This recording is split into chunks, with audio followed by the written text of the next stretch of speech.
Welcome back to the Fantasy Football Fools podcast. It's me and Brandon today. No Eliseo. He's, crying from his loss. Yeah, he's apparently sick. I don't know if we believe that or not, but yeah, we're gonna do it without him today. We have all of his picks, so we are good to go there. So let's get right into it. Week 9 is in the books. We just got finished watching the Monday night game.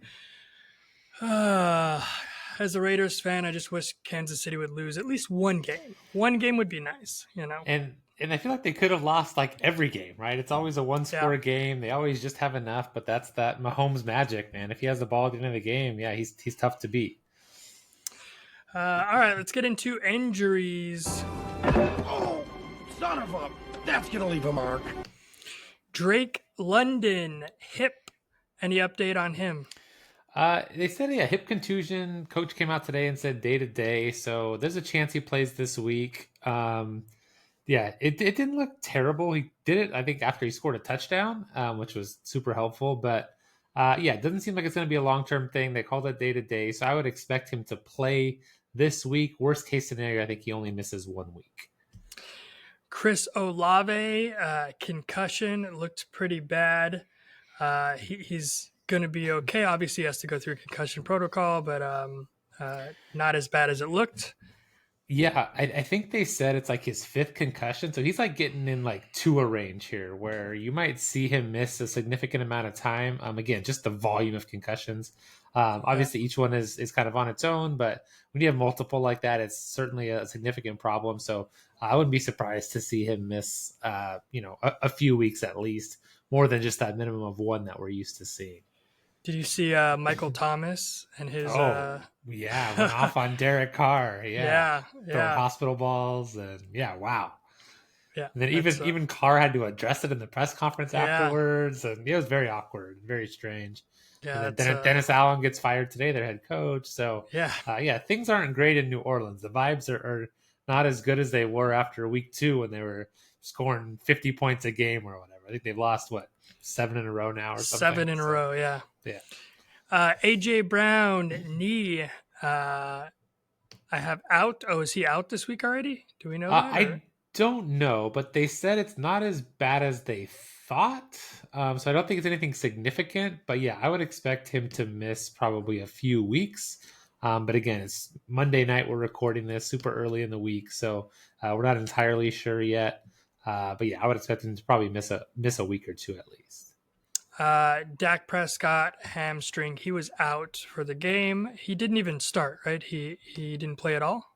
No, Dak played, got hurt in the game. And yeah, he said it was as bad as he's ever felt. And so they came out today, said it was significant. Looks like he might go on IR. So it looks like Cooper Rush will be the new quarterback for Dallas.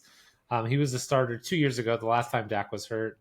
And so again, I don't know that Dak was playing that well to begin with. The Cowboys have certainly been struggling.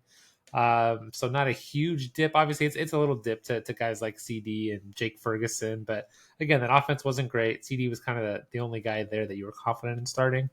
So it'll certainly be a dip with Rush. But I think, you're still playing Lamb if you got him. And speaking of CD, shoulder, AC joint sprain, looks like what it is.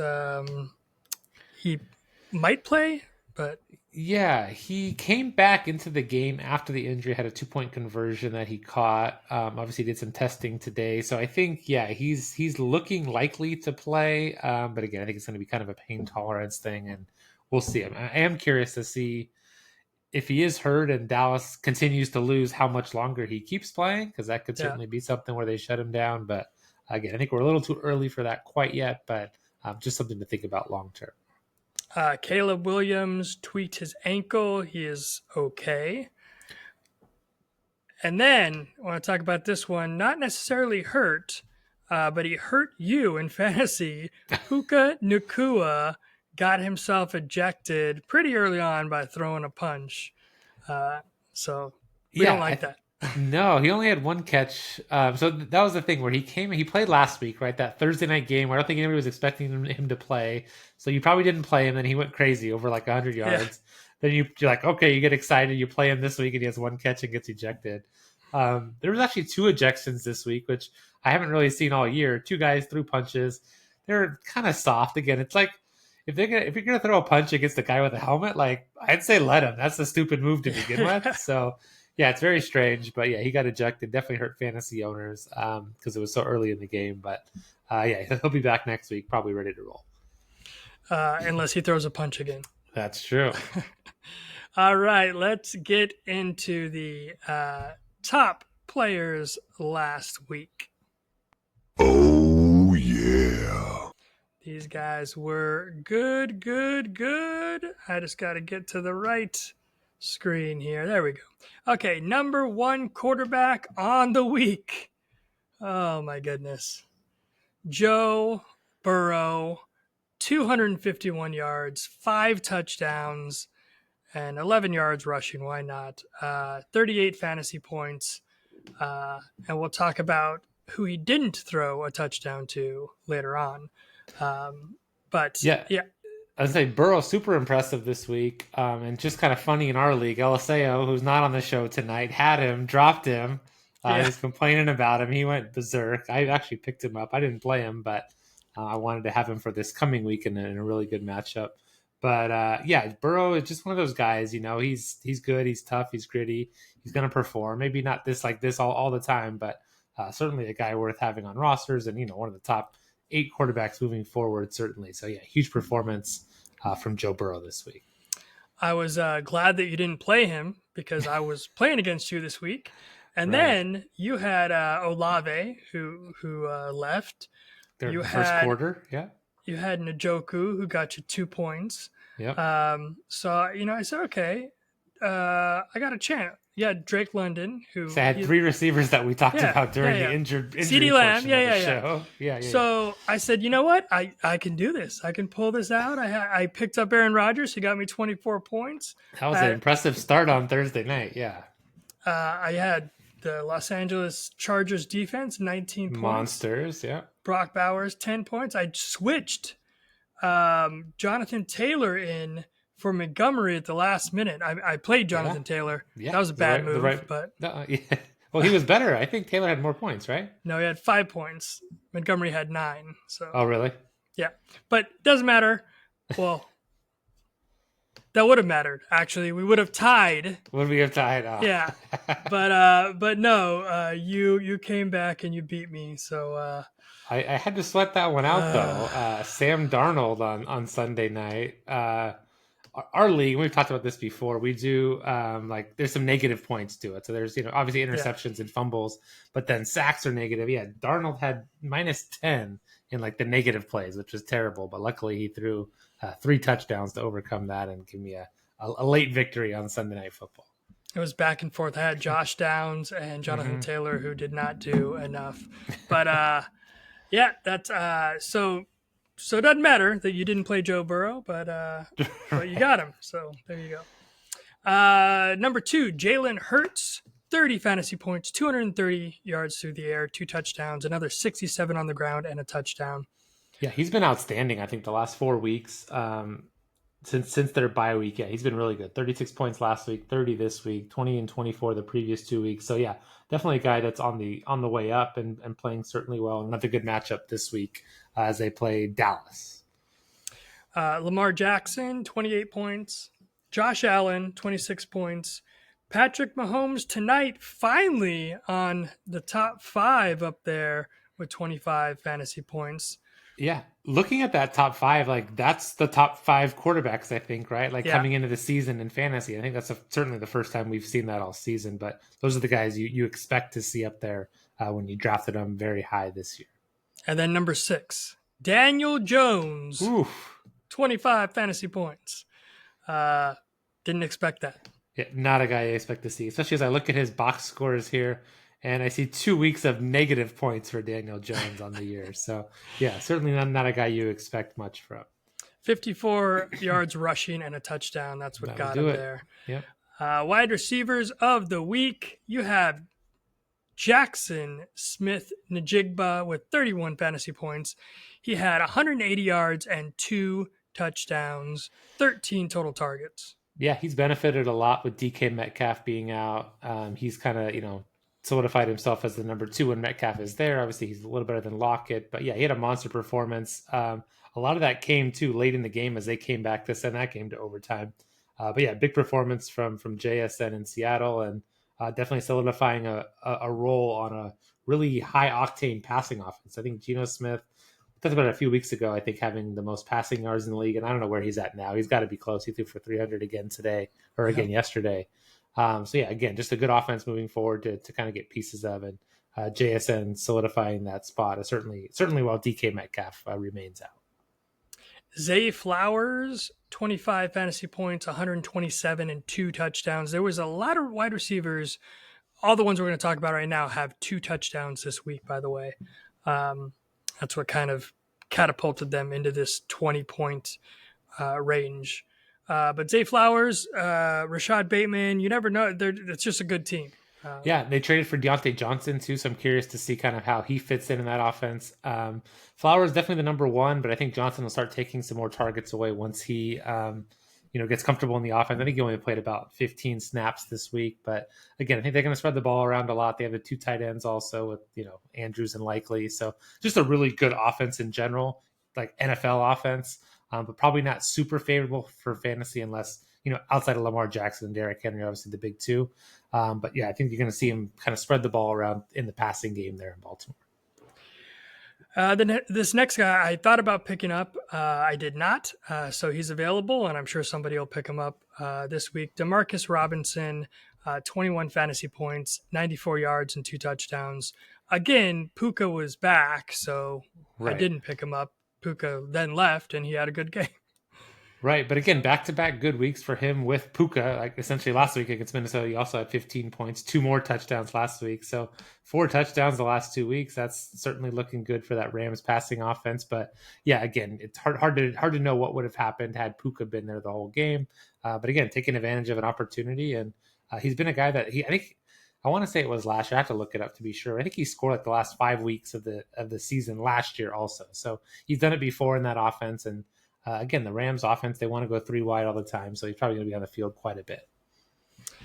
Then Garrett Wilson, 21 fantasy points, 90 total yards, 2 touchdowns. He had the crazy good catch. Was that this week or was that last week? Yeah, that was this week. Yeah. That one-handed catch in the end zone. Yeah. Yeah, OBJ-like catch. So he's good. And then finally in the 20-point club, tonight we saw it from DeAndre Hopkins, 86 yards and 2 touchdowns. Pat Mahomes has somebody to throw to now that's not named Travis Kelce. Yeah, I mean, Kelce had 13 catches, I think. But yeah, Hopkins looked like he had a good kind of rapport with Mahomes. And again, that's a guy who's been in the league. He's talented. This is by far the best quarterback he's ever played with.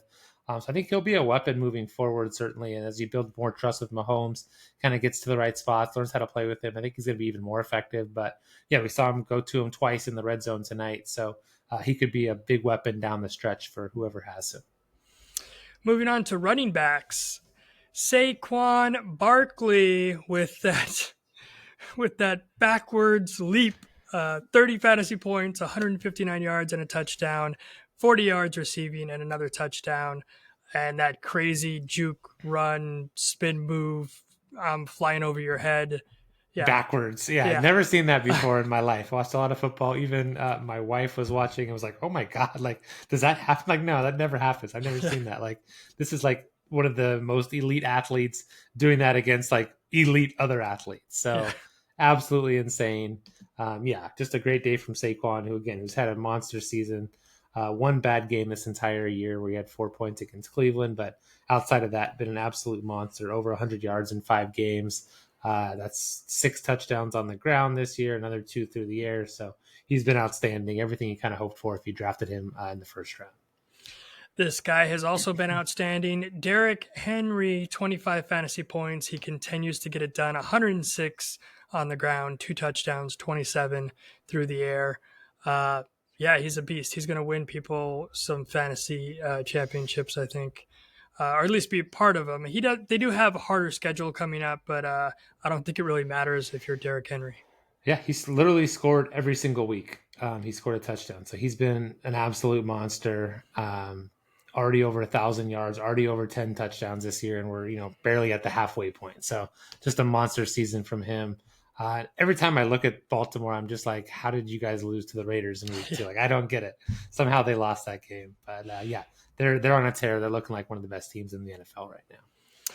Devon Chain, 23 fantasy points, 63 yards and a touchdown, 58 yards through the air, and another touchdown. Yeah, he's looking good. Now that Tua's back, that team is getting some fantasy points going. They're Yeah, I was not gonna say, winning oh, games, but they're winning right. points.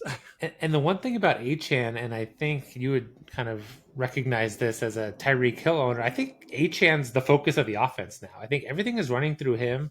Obviously, he's running the ball pretty well, but the last 2 weeks, he's really caught the ball also. I think he had 6 catches this week, or yes, 6 catches last week, 8 catches this week. Yeah. So he's catching a ton of balls in addition to his 10 to 12 carries that he's getting as well. So they're running everything through him, and not as much through Waddle and Hill like they were previously. So Achan's a guy that, I mean, arguably he could be one of the top, 3 to 5 running backs the rest of the season, certainly behind the guys that we just mentioned, right? Barkley and Henry. And I'm not sure there's another guy I would take ahead of him right now with the volume of work that he's getting in what should be a pretty good offense. And I think, Tua is just kind of focusing on getting it out as quickly as possible, which exactly right. Yeah, if you're trying to go to Tyreek down the field, that's not going to work. So, yep.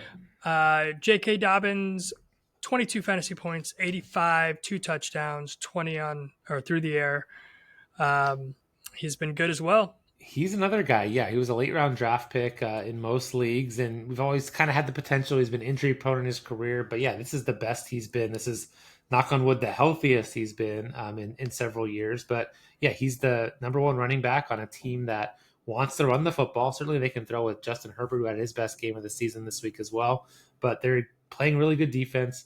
They're getting out to leads, and then they're just pounding the football because that's what Jim Harbaugh's always done. So he's been the benefactor of that. But again, just a guy who is going to get a lot of carries when they're in kind of a favorable game script and, leading late. He's going to kind of run the clock out and be that guy. So he's a guy I'd certainly like moving forward as well to maintain what he's been doing so far this season. 2 more here. This was a great pickup by you. Chase Brown, running back from Cincinnati, got 22 fantasy points, 120 yards on the ground, 37, and a touchdown through the air. He's a guy we'll jump into more a little bit later too. I think he's certainly on our list. But yeah, he's a guy who had been splitting carries with Zach Moss, but they both could go for 10 carries and he'd have 80 yards and Zach Moss would have like 32. So he's just been more explosive. He's been the better player. Moss not playing this week certainly contributed to his big workload this week. But again, just been a solid play all year long. And I think he's starting to earn more and more opportunities, even if Zach Moss does come back at some point. And one final running back in the 20 club, Alvin Kamara, 22 fantasy points, 29 rushes, 155 yards, 60 yards through the air. No touchdowns. That's pure yardage. Yeah, big workload for him against Carolina. Again, that offense has struggled. They obviously lost Olave, as we talked about this week, so not a lot of options there. So yeah, you're going to keep seeing him get more work, I think. Probably see Taysom Hill mix in a little bit, but yeah, I think you're going to see a big workload, a lot of opportunities moving forward also for Alvin Kamara, as he's done all year long. So just a lot of touches each week for him. Number 1 tight end of the week. Here we go with the tight end carousel. This person is not owned in our league. He's only owned in 13% of leagues on Yahoo. Mike Gesicki, 23 fantasy points, 100 yards and 2 touchdowns. And that's the second week that he's done well, right? In a row? Second week, no. He does well when T. Higgins doesn't play. So if you look at his weeks and whatever weeks he's in like double figures or close to it, then that's when Higgins doesn't play. But yeah, it feels like Gesicki was like the only tight end who missed the memo on National Tight Ends Day. He got it a week late. Maybe, didn't check his email, got it in the regular mail or something. So yeah, he had a great game this week. Again, Higgins is out. He's kind of the number 2 guy behind Chase. And yeah, they had another tight end. They had a rookie tight end. I forget his name, Eric All or something. He tore his ACL. He's out for the year. So you could see more work from Gesicki in the weeks to come. Again, especially keep an eye on Higgins. But if Kasecki's in there, yeah, he's going to be a big target moving forward. Cade Otton, 77 yards, 1 touchdown. He continues to be the guy now that everybody else is hurt in Tampa Bay. Yeah. He's the number one guy. Last 3 weeks, we have 8 catches for 100 yards, 9 catches, 81 yards, 2 touchdowns. And then tonight, 8 catches, 77 yards, and a touchdown. So, yeah, he's Baker's number one guy without Evans and without Godwin. He's been absolutely solid. He's probably a top 3 tight end right now, moving forward, especially with those guys continuing to be out. I'm going to lump these next 3 together. Actually, I'll lump the next. Okay, we'll talk about one of them, and then I'll lump the other 2. These 3 people have the same amount of points, 11 fantasy points. We'll talk about Taysom Hill because everybody knows Taysom Hill, right? He's 37% owned. He had 41 receiving yards, and then he had 19 yards on the ground, a rush for a touchdown because he just does whatever the hell he wants. Yeah. But the other 2 guys are combined 1% owned. That's right. One of them has 0% owned. One of them is 1% owned. They both got 11 fantasy points, 58 and 51 receiving yards, each with a touchdown. Josh Oliver from Minnesota and Theo Johnson from the Giants. What do you have to say about these guys? Is it a one-off or should we pick them up? Yeah, no, definitely a one-off. I wouldn't have known who either one of them was if you just mentioned their names. Maybe Josh Oliver because he did catch the last touchdown that I needed last night. But again, he's the 3rd tight end right now in Minnesota with Hawkinson back. I think Johnny Munt is their other tight end. So, yeah, certainly not somebody you're playing. Same thing, Theo Johnson. I'm trying to look at his box scores real quick. Yeah, nothing outside of 4 points. That was his biggest week before this week. And again, that's the Giants. Can't trust anything there. So, yeah, nothing we're doing there. We're kind of back to the regular tight end weeks, right? Where the guys who aren't owned are scoring big points, like our league, 4 of the top 5 unowned are leading the league. So, yeah, I think we're back. It was a 1 week, tight end week. And then, we're back to kind of where we were all season long. Number 6, just to round out the double-digit point club, is Brock Bowers. He got his 2nd touchdown of the year, 45 yards through the air. Yeah, he's the guy I'd want at tight end right now. He's been very consistent. I think he leads tight ends in catches, certainly, probably yards as well. If you can get a few more touchdowns, he can really kind of solidify that top 3 tight end finish. And especially when we talk about people on here, we talk about our league a lot, and our league does not have, we don't do PPR. We don't do half PPR. We do standard format, so no catches, no rushes. You don't get any points for those. But obviously, that's a difference maker in certain leagues. Yeah, 57 catches so far for Bowers. I mean, he's on pace to catch probably 100 balls. So, certainly a huge guy to have in those PPR leagues. Kicker of the week, Tyler Bass from Buffalo. Got you 14 points. Cool. Defense of the week. The Los Angeles, actually both Los Angeles defenses. Wow, you have the LA Rams and the LA Chargers. The Rams had 23 fantasy points.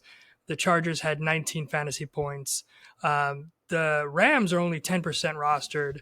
The Chargers are 64% rostered. And the Chargers I picked up because they had a good schedule. And they have one more good game. I've got 12 points last week, 19 points this week, and hopefully double digits next week as well. So. They look good. Again, as you mentioned, we were playing each other and I was watching them because you had them, and I'm just my hand in my head every time I'm watching Jameis throw an interception. So yeah, they were a great pickup. And again, like you said, a great matchup. They took full advantage of it. And they've been a good defense all year. They haven't given up very many points the entire season. Again, they kind of play that ball control offense. Really helps keep their defense fresh. So yeah, they've been a great pickup, certainly. Let's move on to the other side of the ball. You blew it! Marvin Harrison Jr., 1 fantasy point. I don't have all the stats on these guys. I don't think you really need them. They only got a point or 2, which means they got 10 yards or whatever. Yeah, he's been up and down all year. He had awful first week, then he got on the ball in the second week. He's just, again, been yo-yoing up and down. Really tough to want to play him because you're going to get these weeks, but then there's going to be those spike weeks where he gets a couple touchdowns. But yeah, this certainly was not one of them in a matchup against the Bears that they dominated pretty much. Jamar Chase, the one guy that didn't get any of the 5 touchdowns Yeah. that were thrown. He got you 4 fantasy points on the week. Yes, still the wide receiver one overall, but yeah, if you told me Joe Burrow was throwing 5 touchdowns, I'm like, oh man, Jamar Chase had a monster game, right? So maybe that's coming this week on Thursday. Sam Laporta, 2 fantasy points. That's your tight end carousel. Let's keep it moving. Mark Andrews, 2 fantasy points as well. It's kind of throwing of the darts. Brian Thomas Jr., 4 points. I mean, I don't know if you expect a lot from him, but I mean, there's nobody to throw to on that team. So I was gonna say, and he's been pretty good this year too. With when the other guys were there, now they're all hurt. You're probably expecting him to be the wide receiver one now. This is a day Lawrence had a pretty good day passing too. So yeah, that was kind of unfortunate to see, but certainly a guy I like the rest of the season. Puka Nacua, we talked about it. 1 fantasy point. He got himself ejected from the game. Michael Pittman, 1 point as well. The Colts. Just a tough passing day for Joe Flacco. The offense didn't score, right? They had the defensive touchdown. I think that was it. And they said Anthony Richardson was the problem. We said Anthony Richardson was the problem. But again, I think that Minnesota defense is just really good. They've done this all year to quarterbacks. So they're just a tough matchup. I'd expect the Indy to bounce back with Joe Flacco next week. DJ Moore, 3 fantasy points. Those are some face plants of the week. Yeah, I want to touch on DJ Moore real quick. I don't know if you saw this. There's this video of him this week where he running a route and he gets close to the sidelines and he just walks off the sidelines and walks to the bench in the middle of the play. Caleb's back there running around. DJ Moore's already walked to the bench. Yeah, just look it up. It's pretty crazy. And it's there seems like there's a lot of issues there in Chicago. I don't think they like their coach. Moore's been visually frustrated. Caleb's been up and down all year. So I think there's some things going on in Chicago because I think they're more talented than the record indicates, but they're very poorly coached. And that was something that caught my attention. Was just DJ literally in the middle of a play. I've never seen it before, walking off the field while Caleb was trying to make something happen in the backfield. So very strange. That does not sound good at all. All right, let's talk about some trade targets and some drops possibly. Do a little buy low, sell high right here. Just let me know what you think on these. I pulled this up as kind of a general consensus from 3 or 4 different sites on the net. But I agree with some. I maybe don't agree with some. We buy low. Let's start with buy low. Jamar Chase. Are you buying low on Jamar Chase right now? Yeah, if you can get him, absolutely. Again, we talked about this. He's the number 1 wide receiver in the league right now in total points. Again, coming off of a bad week. But yeah, if somebody's willing to trade him, I'd be happy to go after him. And again, I think that's the definition of buying low is getting him when they're coming off a bad week. You hope the owners may be a little frustrated.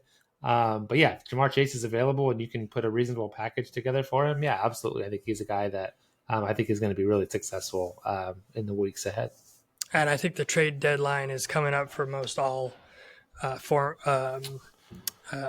wherever you play fantasy. Right. AJ Brown, Philadelphia, another one. I think, yeah, if someone's willing to sell him, you should buy him for sure. Right. Obviously, we talked about him in the injury thing, so I'd be a little cautious there. But maybe that's, if you're sitting on a team that you think is going to make the playoffs, right? If you have, 6 or 7 wins or something, and you can buy a couple weeks where you're going to be okay without him, and he comes back full strength, yeah, that's a huge weapon to add down the stretch. Absolutely. Talked about him earlier. Also, Chase Brown, running back, Cincinnati Bengals. Yeah. I don't know if you can buy low after the last week and him kind of being the guy with Zach Moss hurt. He was the guy who certainly would be a buy low candidate the last several weeks. But again, he's a guy that, yeah, if someone, again, I think it'd be hard to trade for him right now, but certainly a guy that looks like the number 1 running back in a pretty good offense the rest of the season. So, yeah, a guy I'm interested in, but I don't think you can get him for this week what you probably could have got for him last week. David Njoku, tight end. Are you playing the carousel? Are you trying to get him? Yeah, he's a guy that I actually picked up last week. Again, just with Jameis coming in as quarterback, is just they're going to throw the ball more. They're going to be better offensively. He was good last week, scored a touchdown. This week, not so much. Again, against that good Chargers defense. But again, if Jameis is going to throw the ball 40 times a game and he's going to be one of the top guys, again, we're just trying to throw darts. And at least if you're going to get consistent targets as you should, then yeah, Njoku's a guy that I like. But certainly, yeah, it would depend on the price. I wouldn't pay too much for him. Tyrone Tracy, running back, New York Giants. Yeah, that's a guy I like actually. Not on a very good team. Again, if you're going to buy, I think this is the week. They play Carolina this week, which everybody does well against them. So he's looked like he took over the job from Devin Singletary. So I think he's the number one guy. And again, and we talk about this, every year I think that we do this. As we get later in the season, the rookies start to get more comfortable. They start to play more. Or teams start trying to see what they have for the years to come. And the Giants are certainly one of those teams. They're not going anywhere this year, so they're going to play their young guys. And yeah, Tracy has really impressed me in the time that he's played.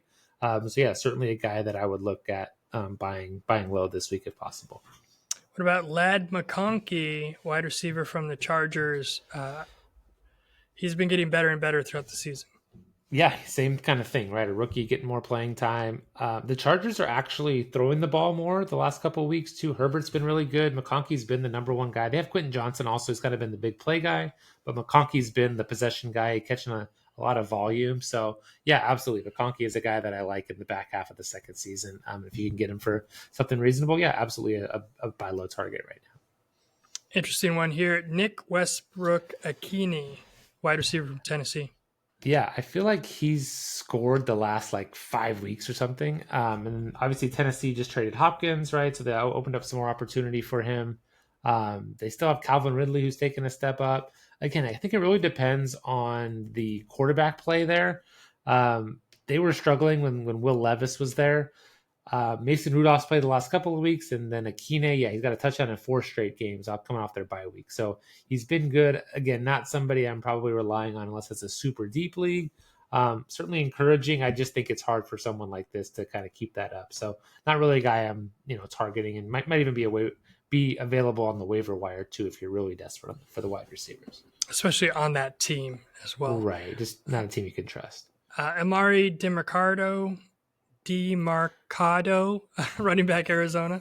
Yeah, so he's a guy in Arizona. Again, James Conner's been really good this year. A guy who's notoriously been hurt for a couple weeks every year. Hasn't got there yet, and that was actually something interesting too. I feel like we've seen a lot of receivers get hurt. Right, this has been like the year of the receiver injury. Yeah, and hasn't been a lot of running back injuries. Right, and I think those are probably coming just from the nature of the position.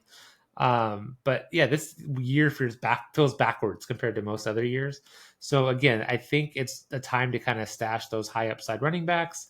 DeMarcado, they have a rookie there too, Trey Benson, who's gotten some work. So it could be either one of those guys. I personally like Benson, I think a little bit more. DeMarcado is kind of like the third down passing back. And plays in the 2-minute offense and things like that. So I like Benson a little bit more, but yeah, DeMarcado has been pretty good this year too. He scored a long touchdown this week at the end of the first half. So again, just not a lot of running back injuries yet. But again, I think those are coming. It happens every year. We just haven't quite seen them yet this season, but probably just the number one pick running back. Other than that, and even that, like he didn't get hurt in a game. He just hasn't played yet, right? But usually we see a lot more of this, and we haven't seen it yet. And I'm afraid that there's a bunch coming, which is scary. So, and then Drew Sample threw him in tight end Cincinnati. Yeah, again, great passing offense. I think we talked about that with a little bit with Gesicki, but they had another tight end that was getting action that he got hurt. So now Drew Sample kind of steps up in that role. So again, start throw. He's probably not owned. So. Yeah, probably don't need to trade for him. Yeah, right. Sell high. Are you going to sell high on these guys? This is a little bit more interesting here. See what you think about these. Travis Etienne, running back, Jacksonville. Yeah. Oh man, he's tough. So I don't know if you can sell high because he's been hurt. He hasn't been playing much lately. Came back this week, split the work with Tank Bigsby. He's a guy. We talked about this a couple weeks ago. So the NFL trade deadline is tomorrow. And so I'm curious on if any other teams make a move. So he's a guy that I would love to see get traded. One, I have him and Bigsby, so I'd love to get both options on teams. But ETN, like in Dallas, I kind of like that idea, right? They're looking for playmakers. Their offense isn't that good. Let's get him a fresh start. Like I want to see that trade go through. I don't know if it's going to happen, but ETN's a guy that I'm hanging on to now if I own him. Just again, trying to see what happens. But if he stays in Jacksonville, not sure I can trust him. And again, I'm not sure anybody wants to trade for him at this point. just because we haven't seen the work recently from him. So there's a chance he can come back and do something, but Jacksonville again seems like a team that might be playing for next year sooner rather than later, and Yep. probably see more of Tank Bigsby.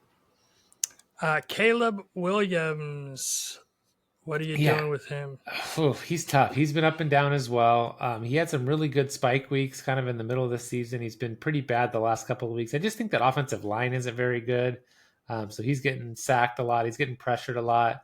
And he's always had a tendency, I mean, even at USC, to just, he kind of dances around back there. It's like he's trying to play like high school football where he's just the best athlete. And it worked in high school, certainly. It worked at USC, but these are the best athletes in the world. And it's, just the windows are smaller, the athletes are better. Like I think he's just trying to kind of understand the speed of the game and some of those things. So I think he's going to be fine. Again, there's great weapons there, but yeah, right now he's probably just a hold for me. I don't know that I'm trading for him, and I also don't know that I'm trying to acquire him. Probably just a hold if I have him.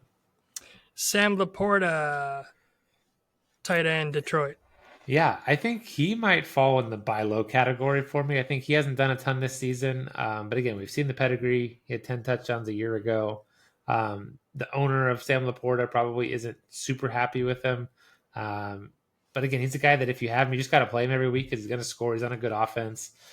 They just spread the ball around so much. That Detroit offense is so good. But yeah, he'd be a guy that I'd be interested in probably trying to buy low and hoping that you can get some second half production like you saw all of last year. These ones are. I'm interested in these next three right here. Yeah. JSN, Jackson Smith-Njigba, wide receiver from Seattle. Obviously, he's been doing good with the injury. Yeah, I think this is the definition of a sell high, right? I think we just saw probably his best game of the season on Sunday. So if you can get something that is what is probably a better player than he is, I'm certainly doing that. I'm trying to think of guys that might make sense. Like if you're, again, it depends, what your roster looks like and what position you're trading for. But if you're trading for another, receiver, like if I could get, I don't know, like Terry McLaurin or something, the number one in Washington, maybe I'm doing that, although he's been pretty good. But again, hard to know without looking at a list kind of what that value is. But yeah, he's a guy that, again, this is probably as high as his value will ever be coming off the best game of the season. So if you can get something for that, absolutely, as long as it makes sense for your team. Devontae Adams, wide receiver from the Jets.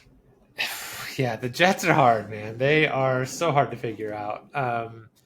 They lost the game on Thursday night, their season is 100% over. Yeah. I think they're 3-6 now or something. So it's most likely over, but it's still got life support for another week at least. And we saw Adams score. He had 90 yards and a touchdown. He was great. That offense is just funneling through Adams and Wilson mostly. They're going to run, Breece Hall here and there. But again, Rodgers probably his best game of the year, coming off the 3 touchdown passes. So maybe there's a sign of life. Their schedule does get easier the rest of the season, so there's a chance. But yeah, I think if I could trade him, I'm probably doing that. Again, coming off a really good game, it's the unknown, right? So if you can get something that's a more known commodity, I'm probably doing that. But again, it's really dependent upon kind of what your record is, what your roster looks like. But yeah, potentially.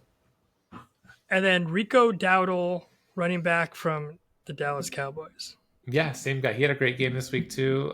He did really well in the receiving game. They ran him a ton.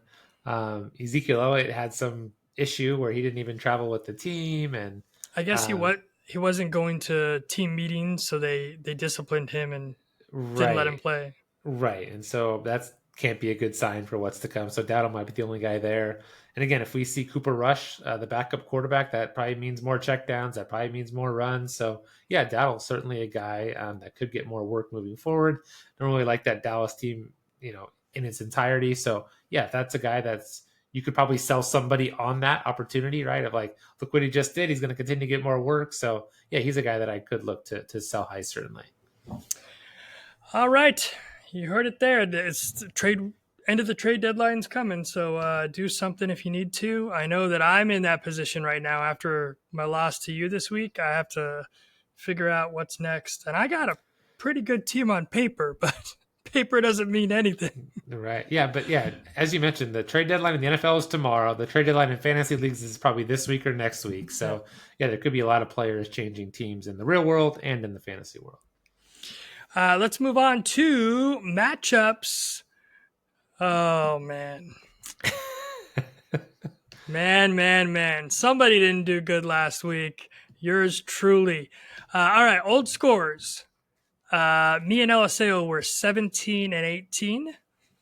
And Brandon, you were 18 and 17. It was a tight race, and not so much It anymore. was. It was. Let's go over last week. We had Houston at the New York Jets. Houston was 6-2.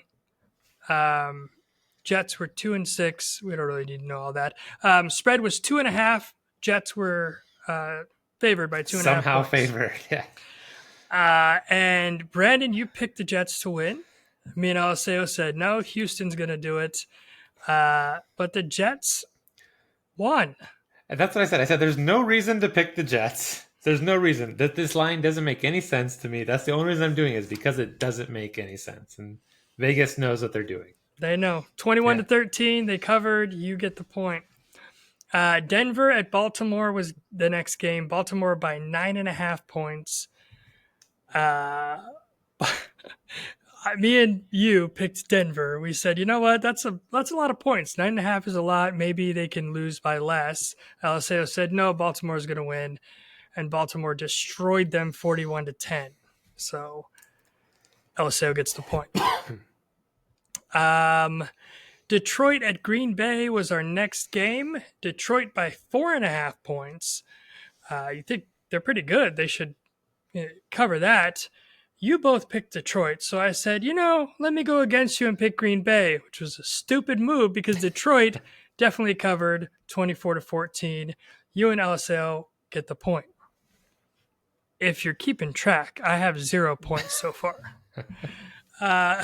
Next one, Indianapolis at Minnesota. Minnesota by 7 points. We all picked Minnesota. Nobody wanted to go against them. And they won 21-13, barely covering, but covering. We all get a point.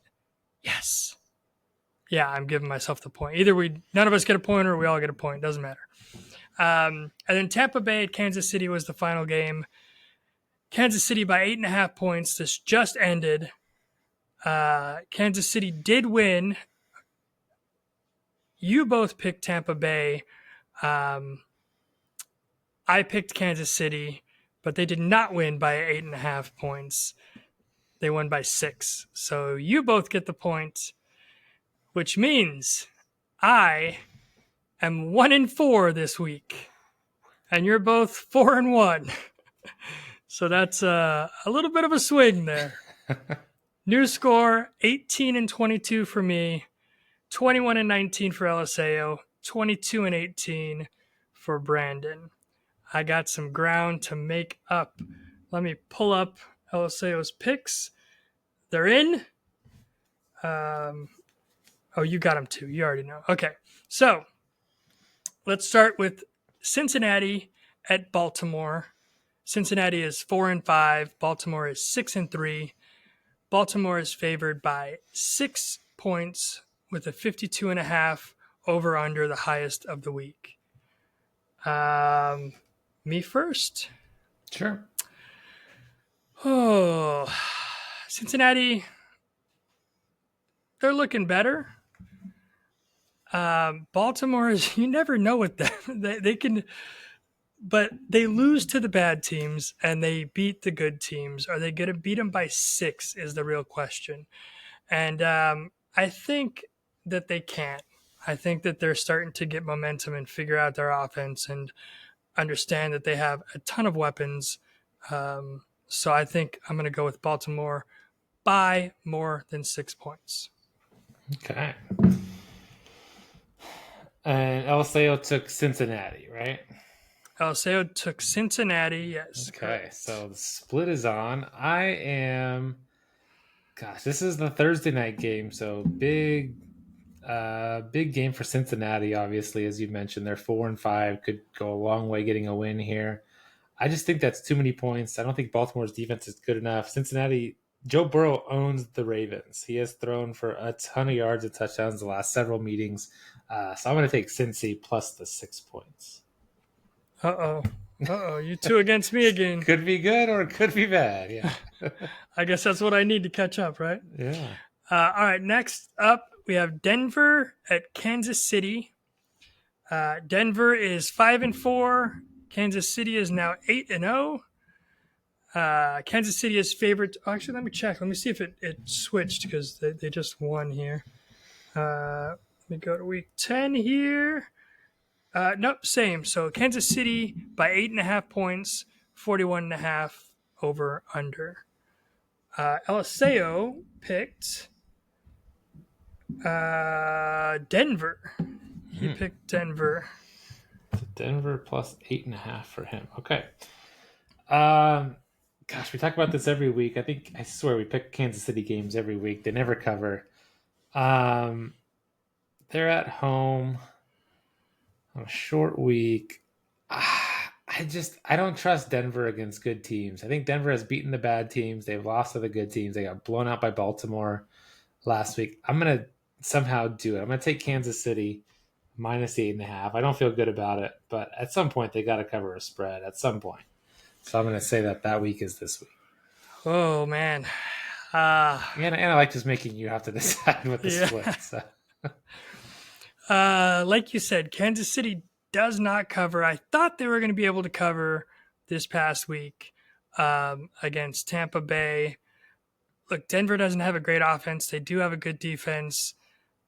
It's a division game. I think I'm going to go with Denver. They're going to lose, but not by 9 points. Next up, we have Pittsburgh at Washington.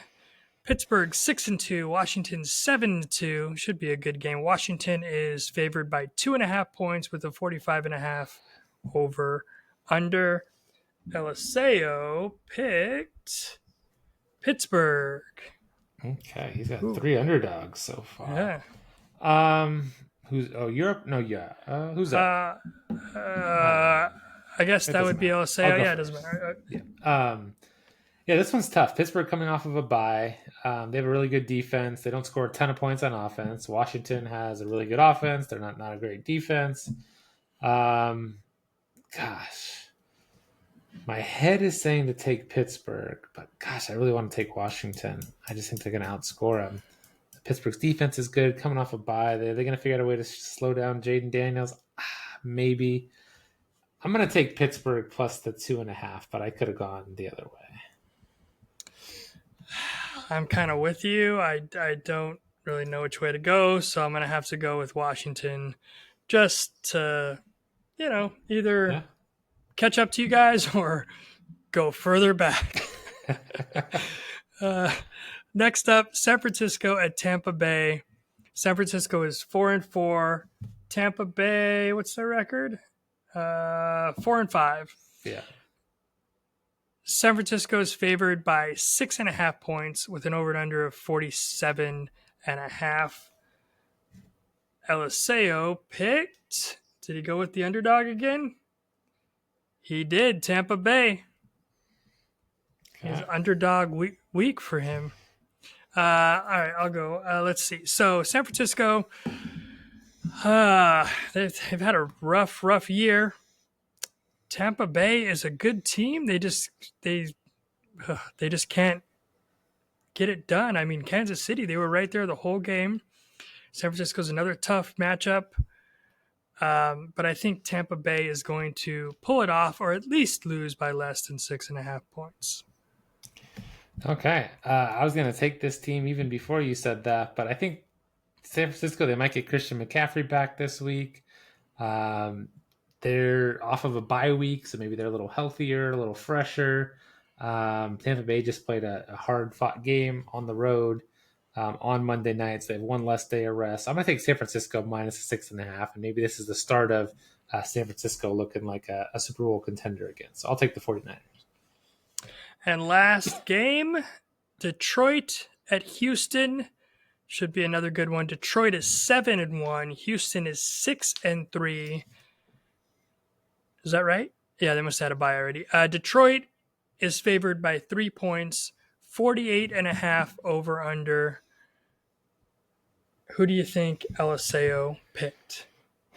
I think he took the Lions. He did. His only non-underdog of the week. He took Detroit. Oh my goodness! And you're going to take Detroit too, aren't you? I don't know what I'm gonna do. Uh, Are you up or am I up? I don't. I can go Go if you for want me it. to go. Go for it. Oh man, I like Houston. I think Nico Collins might be back this week also. Mm-hmm. And if that does happen, who the heck knows what could happen here? Um, Detroit is such a good team though, and it's by 3 points, which is if it was 2.5 or if it was 4, I don't know. I think that they're gonna do it. 3 is just such a. I'm gonna take Detroit. Okay. This is That was another tough. game. I could have went the other way easy. This is another game that everything screams Detroit. They're like probably the best team in the league right now. Houston's been struggling, but I think Houston at some point they've got to put it together. I don't know. Their offensive line has been bad, but Detroit doesn't have Aiden Hutchinson, who might be the best defensive lineman in the league. So maybe there's a chance there. I'm going to say this is the week they put it together. They're at home at Sunday Night Football. Detroit can't play good every single week. There's got to be a letdown at some point. I think this is it. So I'll take Houston plus the 3 at home. Was there a trade? Did Detroit trade for someone today? I don't think so. There was a trade from Denver to Arizona for like a linebacker. Oh, is that what it was? Yeah. And Detroit could go out and get a defensive end tomorrow. They're certainly in the market for one. So that wouldn't shock me. But yeah, I don't remember seeing one. Looked it up on X, and I just see a guy lounging. Day 22, waiting for the Detroit Lions to make a trade for an edge rusher. Yeah. All right. Okay, so there you have it. Those are the picks. Let's hope that I can catch up. We'll find out next week. Let's go to the final segment. You get the balls to the wall. Balls to the wall. Balls to the wall. Everybody's favorite segment. How did we do last week? Well, not too shabby, actually. I had Josh Downs. He was 47% owned. I said, Anthony Richardson has to throw to somebody. And then they benched Anthony Richardson. So I was like, great, Joe Flacco's coming in. Even better. I said Josh Downs was going to get 110 yards and 1 touchdown. And he got 60 yards. Not quite as good as I was thinking. So there you go. 6 fantasy points is what you got. Eliseo picked Foster Moreau to get 56 yards and a touchdown. He only got 17 yards, but he did get a touchdown. So I don't know what the odds would have been if you bet him as like a touchdown scorer, but man, yeah, that was a good call. And then you said Chase Brown is going to go off for 120 yards and 3 touchdowns. He said, I'll do 120 yards on the ground. And I'm also going to give you 37 yards through the air, but only 1 touchdown.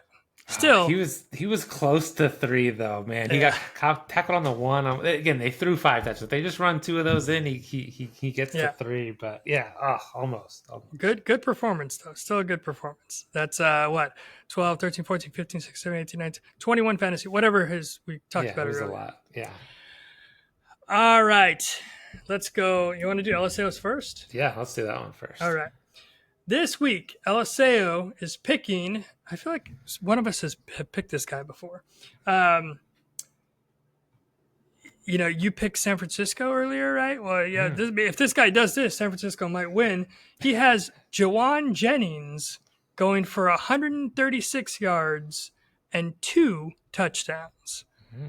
That's a pretty good day if that happens, for sure. Absolutely. You or me? I'll go. Okay. I have somebody. I went deep. I went deep. I went kind of deep, and then I went even further deep. So I got 2 guys because one of them could possibly play this week. But if he doesn't, he's coming back from an injury. I think it's likely he's going to play. I like it. So we talked about Brian Thomas Jr. Earlier. Well, Gabe Davis could be back this week.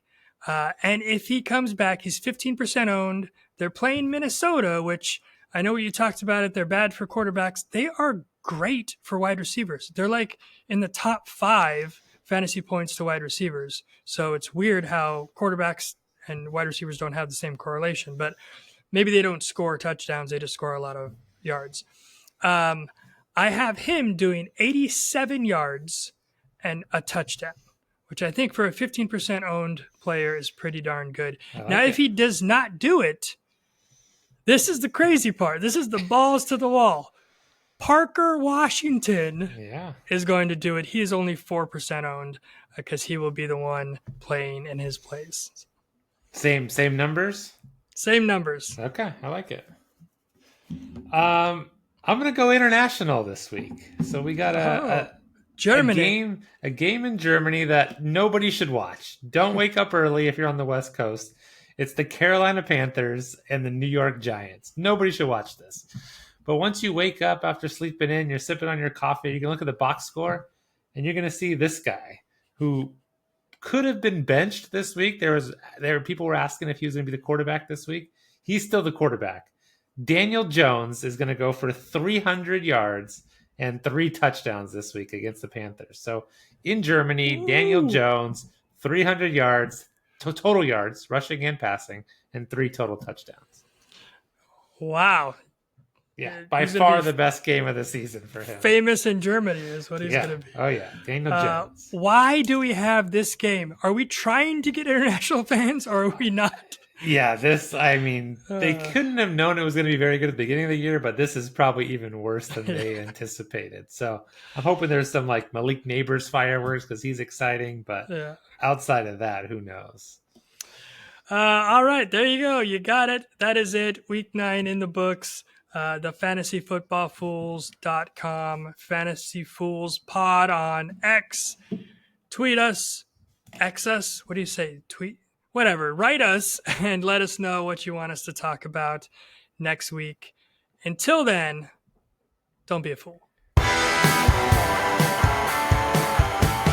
Stay in school is what LSAO would say.